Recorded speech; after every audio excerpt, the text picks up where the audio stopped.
Hello guys, this is FangedShadows here, and what you're seeing right now is me playing Final Fantasy VII on Steam. Now, there was a mishap during recording, and I thought I pressed it to record, but I didn't turn the phantom power on, so it was just straight up blank. Yep, I fucked up royally.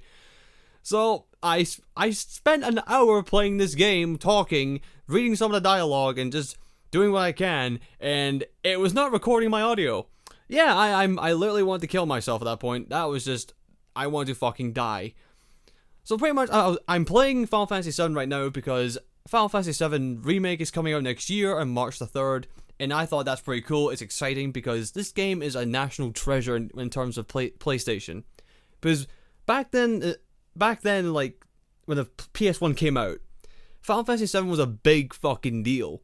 Because first of all, in the old Final Fantasy games on the SNES, 6 would be called Final Fantasy 3 in like the US and UK, but when the PS1 came out and there was going to be a Final Fantasy game, they decided to change the numbers and just go to Final Fantasy 7 right away. So that was a bold step. Like a 7th game in a franchise, people are like, wait, where's 1 to 6, you know? But no, they went to 7. And it was like $140 million to make the game itself. Yeah, this game right here, well, obviously it's refined because of Steam, you know, but back then, the PS1, and back then, the graphics back then were like breathtaking. They were such a big deal because they put so much effort in, like, to just how it looked, and they put a lot of effort in the story and the characters. It was just amazing, you know. Like, I'm gonna tell you right now, when people came back to play the game over and over again, it wasn't because of the graphics, okay? Even I'm gonna say that. Like, it wasn't the graphics that really made people play the game. It was the story itself and all the hidden things in the game itself. And so I saw the trailer for. That's me typing my name up again. Let's see. I was trying to think of a name, but yeah, I'll be cutting back and forth to certain points here and there. I watched the trailer for Final Fantasy VII, and oh my god, it looks beautiful. It looks gorgeous. Like the characters they look amazing. Like everyone has a voice cast now. It's not just blocks with dialogue in them. Oh my god. Cloud looks good. Aerith looks good. Barrett looks good. Tifa, she looks nice. She looks amazing. Some people complain about certain parts of her body, but I do not have any complaints. She looks fine the way she is. She looks, yeah, I call myself SSJ Clud, as in Scotland's Cloud, but it was just emphasized. But yeah. I didn't play the entire game, obviously, because, oh my god, if I did that, no. I just played up to, like, the first half of the mission. I'll be cutting things back and forth here and there, because I just felt nostalgic, because this game, oh my god, the news, like, they're gonna make it episodic. That's gonna be a lot of episodes. Like, the game is huge, okay? Apparently the first episode is gonna be from obviously the start to the end of escaping Midgar. Dude, that's not even halfway through the game. That's still the tutorials. That's the best way to describe it. My brother told me this. It's like basically a tutorial for a whole game. Which is, I understand, like, it's a big game, so you can't put it all to 1 or 2 discs, but, you know, it's, oh my god, they've got a lot to fill here, because here's the thing with this game. Not everything is all, you know, pointed out to you. There's things that are hidden, completely hidden to the player. You gotta get a strategy guide to find everything. There's no hints about, oh, if you go here, you'll find this or that. Maybe 1 or 2 things, but not everything. Like, there's certain characters you don't get told, go look for them. They're just hidden. Like, there's one character I won't name. I'll leave that to the new players who are going to play the game. They have to search in the fields. And you'll know who I'm talking about if you know what I'm talking about. You have to find her in the fields who is also a thief. She's also a thief, I'll say that. And there's one other character who is, well, kind of locked up. He's kind of like, I'll say this, he's like a Dracula kind of character, but not a vampire. You find him in a coffin. And that shit, you're not told, like, oh, find him and do this. It's just there. They're just waiting for you to find them, you know? And all the hidden weapons and all the ruby and emerald weapons. And, oh my god, there's so much. And, like, if you're going to put that into the remake, this could be something else. Like, this is going to be such a big thing. Honestly, it would be such a huge thing. And yeah, that's me just running through the game. I was doing voices for these characters, but sadly I didn't record that because my brain went stupid. For Wedge I sounded like this because, you know, he's a bit of a coward, you know? I was just doing that kind of thing. Yeah, just remaking Final Fantasy VII, that is going to be Square Enix's big money maker if they play their cards right, because if they just put everything in the game, just give it more refined and gorgeous graphics, voice cast, and keep all the story bits in, every bit, everything that's hidden, that's your moneymaker. That would get you a lot of money, okay? That would get you a lot of money. But I just hope they keep everything intact in the game. Oh yeah, I forgot to mention this. I called Barrett Ram, but I was trying to call him Rambo because he had a big Gatling gun in his hand. I was trying to call him Rambo, but I accidentally removed the B, so I called him Ram. It was a very stupid idea. I don't know why I did that. Now, obviously, when I'm playing the game, this is the more refined graphics, but back then, it was still really pixely. But back then, like, when you played it the first time in, like, 1998 or whatever, it was the shit back then. It was groundbreaking. Like, whoa, 3D game? What the hell? Like, you know, it was such a big deal. Kids nowadays are thinking, oh, this is all shite. What is this? I can't even see it, and the graphics are pure gob. But back then, this was like the HD quality back then. I can't speak mostly about that, but my brother can. He grew up with this stuff. He would buy different sets of Final Fantasy VII discs. Because you want to know why? Because he played the other discs so much that they worn out and had to buy new sets. I'm not joking. He told me this. He would buy like the 4 discs themselves of the game. Yeah, back then there were 4 discs for the game. 4 discs and 4 parts. Yeah, I'm not joking. Back then it was a big deal. And he would wear those discs out, so he had to buy new sets to play the game again. That's how much he played this game. He was obsessed with it. It was like a religion almost. And here we have the big scorpion thing that they showed the trailer for in the remake as well, I believe. Yeah, which is I have a different opinion on it. Like, here's the thing. Like, I understand what they're trying to do with the new remake. They're trying to not make it so turn-based. Like, they want it to be more open with a fighting concept. Because back then it was just punch, punch, punch, wait your turn, get hit or dodge, then punch, punch, punch, wait your opponent's turn, then punch, punch, punch, and back and forth, back and forth. So they're trying to change that to more open action-filled, I guess. But I understand why, because they want people to keep, you know, their attention to the game and not have to wait on things, you know? Kind of like what the new Final Fantasies did, like 13. But that's a bad example, because 13 was shit. 13 was god-awful, in my opinion, because, oh my god, no, Final Fantasy 13 was just abysmal in terms of controls. Controls and the system was horrible. I'm not gonna lie, because I played that when it first came out, and it was atrocious. One person dies, and you're done. Your leader dies, you fail. It doesn't matter if you got Phoenix Downs or anything, if your captain dies, game over. Which is stupid, because there's 2 people on your side who can still fight. But enough about Final Fantasy 13. I'm getting off track. Okay, so at this point we finished the half part of the mission where we blew up part of Shinra to keep the planet alive. That's what the story's going with.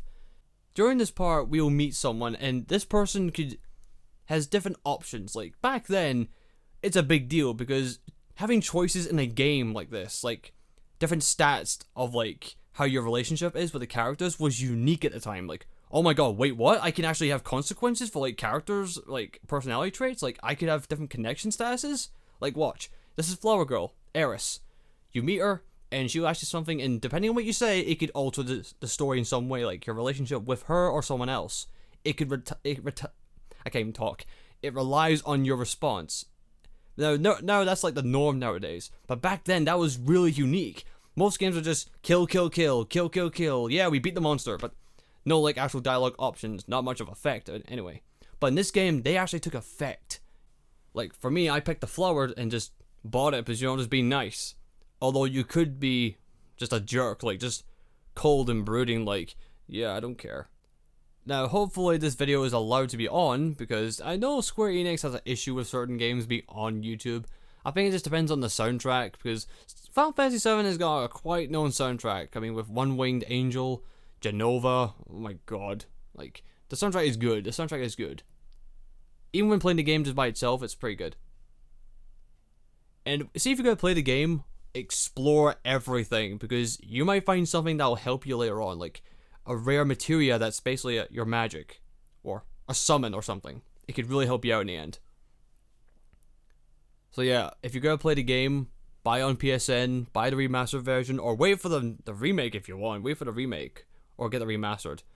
Get the remaster on Steam or PS4, either one, and just play for the game, and you'll understand why people enjoyed the game. For its story, for its characters, for the world, its environment, just how good it was, and how much of a risk it was for Square Enix, because, again, this was the first Final Fantasy VII in a console that was 3D.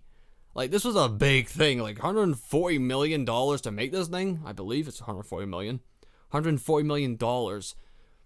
Like, my god, they made such money with that. Here comes Tifa. Oh yeah, this... I don't know why I picked this name of all things. You'll see why I picked her if I show it in the screen. And what I like about the game is each character that you could have a relationship with has a certain choice option. Like, from what you say, it could down their chances of being a possible partner, or up them. Like, if you were mean to Eris, Tifa's chances would rise up, or vice versa. Like, if you're quite rude to Tifa, Eris's chances may get higher. Yeah, for the names, I didn't really think of anything. I didn't have anything really to go with, so I just kind of went with wherever I wanted, really. And I thought it was fitting to give her a particular name, because I think every boy who played this game liked Tifa a lot. Like, them pixels, man. them pixels, man. There was a flower that you picked up from Eris when you first saw her. You could give that flower to either Tifa or Marlene. The flower, it depends on like what you want to do. Like, if you want to impress Tifa, you give her the flower. But if you want to just be nice, you can just give it to Marlene. Just to show that you care, you know? Not just about Tifa, but just other people. Which was a cool thing. It was a cool thing. Like, each little choice could add so much difference to, like, certain relationships. Oh, this is the part where I had a cool little bit here where I was just improving this dialogue with this character here. I think his name's Biggs. Yeah, Briggs. And the bloody microphone was not recording because I forgot to press the phantom power. The first time I did that, and I haven't, you know, I've used this for like about 2 months or so. And this is the first time that I forget. The first time I forget in a Final Fantasy VII. Are you kidding me? The game's rich with fucking dialogue. You need more voices. You need a lot of voices. Oh, and right here you'll see... See? You gave her the flower, and Barrett notices that. And he acknowledges that. That's a cool feature in the game. It's a subtle touch, but it makes all the difference, you know?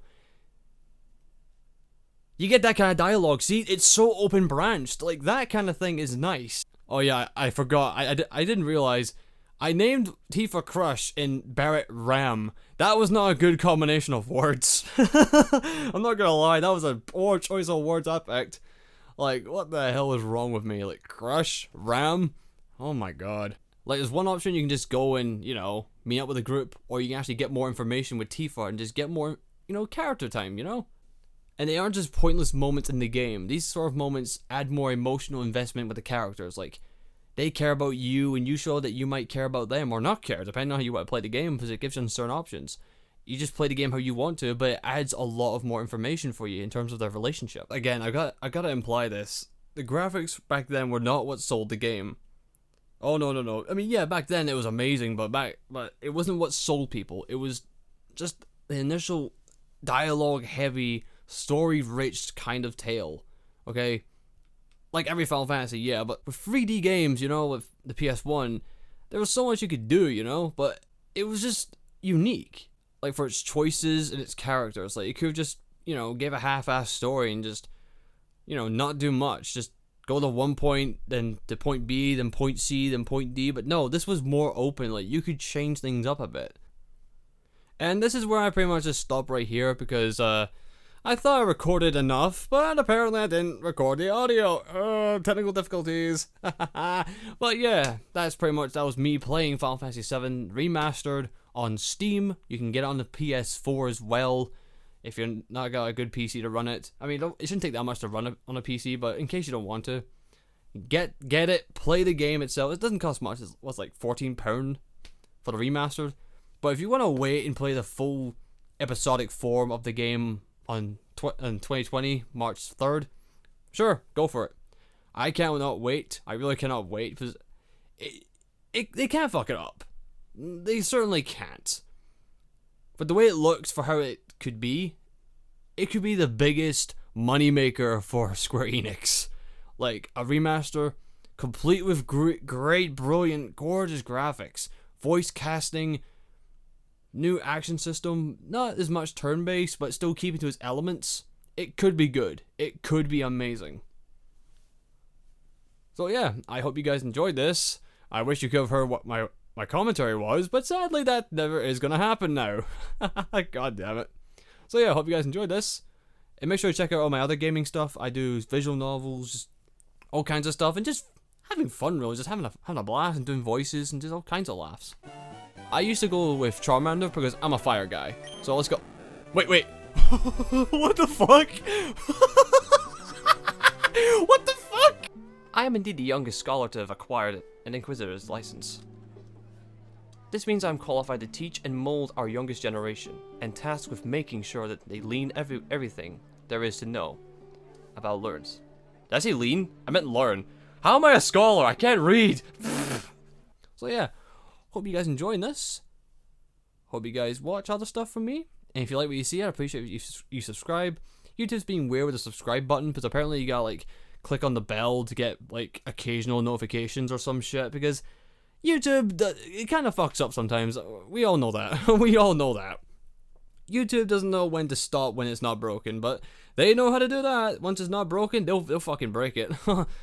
Like, what's that? It's fine? Hold my beer, YouTube. Says YouTube.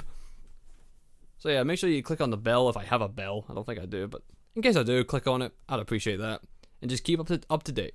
So yeah, hope you guys enjoyed. See you all next time.